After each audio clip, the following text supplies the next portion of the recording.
خیبر پختونخوا میں امن کی مخدوش صورتحال کے حوالے سے آج خیبر پختونخوا حکومت کی میزبانی میں صوبائی اسمبلی کی عمارت کے اندر امن جرگہ شروع ہو گیا ہے۔ امن جرگے میں مختلف سیاسی جماعتوں کے اراکین، ساتھ میں نمائندگان، وکلاء کے نمائندگان، سول سوسائٹی کے اراکین اور اسی طرح میڈیا کے نمائندگان بھی اس جرگے میں حصہ لے رہے ہیں۔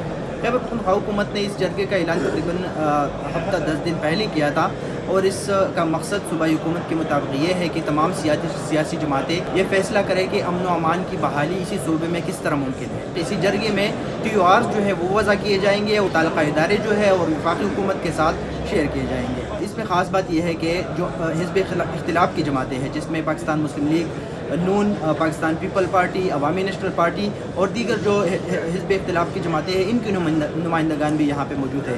اور یہ بھی امید رکھا جاتا ہے کہ امیر مقام جو خیبر پختونخوا کے PMLN کے صوبائی صدر ہے، وہ بھی اس جرگے میں انہوں نے یقین دہانی کرائی ہے کہ وہ شرکت کریں گے۔ ساتھ میں پاکستان پیپل پارٹی کے اراکین بھی یہاں پہ موجود ہے۔